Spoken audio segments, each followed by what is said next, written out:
Hello friends, welcome back to this channel.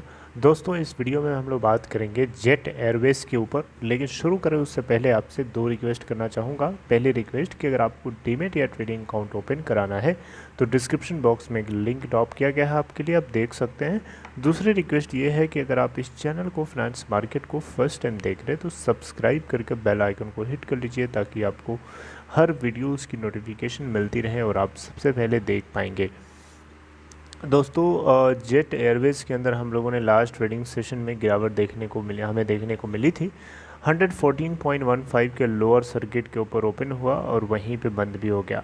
66,497 shares यहाँ पे by करे गए। अगर हम देखें तो इस कंपनी की मार्केट कैप है 1,296.71 करोड़ रुपए और 52 वीक लो है 23.65 का और हाई है 169.90 का। दोस्तों, इस कंपनी से जुड़ी हुई एक अपडेट है। इस कंपनी को एक्वायर करने के लिए, जैसा कि आपको मैंने कभी बताया था बहुत पहले, कि इस कंपनी को टेक ओवर करने के लिए जलान कार्लो कंसोर्टियम है जो बिड कर रहा था और फाइनली इसी को जीत भी मिलती है इस कंपनी को एक्वायर करने के लिए। और अब प्लानिंग कर रहा है जलान कार्लो कंसोर्टियम की इस कंपनी के अंदर 1375 करोड़ रुपए के इक्विटी को इन्फ्यूज़ करेगा। और जो कि अगर आप देखें तो जो लेंडर्स हैं इस कंपनी के, वो उनका क्लेम है कि 7,800 करोड़ रुपए लगभग है इस कंपनी को पूरे उधार में दिए गए हैं, यानी कर्जा है इसके ऊपर। यानी सोच सकते हैं 7,800 करोड़ रुपए के अगेंस्ट इनको कितना मिलने जा रहा है, 1,375 करोड़ रुपए। 95% कैपिटल का हेयर कट हो रहा है। अब आप बताइए, 95% कैपिटल जो है हेयर कट के रूप में बैंक्स को झेलना पड़ रहा है। तो ये बैंक्स के पास पैसा कहाँ से आता है? पब्लिक मनी नहीं है तो क्या है बताइए। एक तरीके से देखा जाए तो 95% अमाउंट जो है पब्लिक मनी को वॉश आउट किया जा रहा है एक तरीके से बैंकों के रास्ते। चलिए, इसके अलावा अगर आप देखें तो नेशनल कंपनी लॉ ट्रिब्यूनल की तरफ से जून 22 को इन्होंने अप्रूव भी कर दिया, यानी एनसीएलटी से अप्रूवल मिल चुका है इस पूरे रिजोल्यूशन प्लान को लेकर के जेट एयरवेज को एक्वायर करने के लिए। और यहाँ पे आपको बताना चाहूँगा, ये जो कंसोर्टियम है 1,375 करोड़ रुपए का जो अमाउंट इन्फ्यूज़ करेगा, उसमें से 475 करोड़ रुपए जो होगा, ये एक तरीके से देखा जाए तो स्टेक होल्डर्स, जिसमें फाइनेंशियल क्रेडिटर्स भी शामिल हैं, इन सभी को पेमेंट किया जाएगा।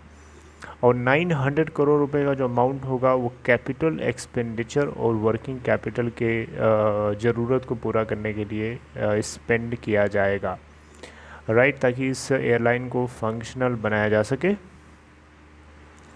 और जो 475 करोड़ रुपए होगा, जिसमें इंसॉल्वेंसी रेजोल्यूशन प्रोसेस से जुड़े हुए फीस जो होती है, यानी क्रिप प्रोसेस जो होता है, कॉर्पोरेट इंसॉल्वेंसी रेजोल्यूशन प्रोसेस, वो कॉस्ट भी इसमें शामिल है, राइट। तो रेजोल्यूशन जो प्लान है उसमें एसेंटिंग फाइनेंशियल क्रेडिटर्स जो हैं उनको 380 करोड़ रुपए का अमाउंट रिसीव होगा, जो कि 95% हेयर कट के साथ शामिल है, राइट। एसेंटिंग फाइनेंशियल क्रेडिटर्स वो होते हैं जिन लोगों ने इस पूरे प्लान को सपोर्ट किया था, यानी जिन्होंने इस प्लान के सपोर्ट में वोटिंग किया था, उनको एसेंटिंग फाइनेंशियल क्रेडिटर्स बोलते हैं। और डिसेंटिंग फाइनेंशियल क्रेडिटर्स वो होते हैं जो इस पूरे प्लान के अगेंस्ट वोटिंग करते हैं, राइट। तो यहाँ पे अगर हम देखें तो और चीज़ों में अगर हम देखें तो जो अप फ्रंट पेमेंट के रूप में 185 करोड़ भी फाइनेंशियल क्रेडिटर्स को दिया जाएगा और ज़ीरो कूपन बॉन्ड्स जो कि 195 करोड़ रुपए तक अमाउंट का हो सकता है, लेंडर्स को इशू किया जाएगा ताकि वो 9.5% की इक्विटी भी इस एयरलाइन के अंदर होल्ड कर सकें, राइट। तो एक तरीके से देखें तो they would get 7.5% stake in Jet private limited, right. तो यहाँ से अगर आप देखें, अच्छा एक चीज़ और लिखा है यहाँ पे, जो कंसोर्टियम है it would invest A maximum of 600 crore in the equity in jet Airways.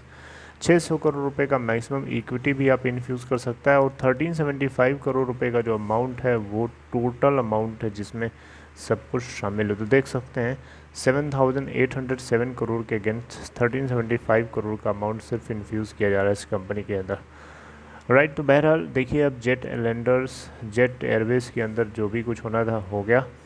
अब यहाँ पे क्वेश्चन उठता है कि क्या इस कंपनी को डीलिस्ट तो नहीं कराया जाएगा।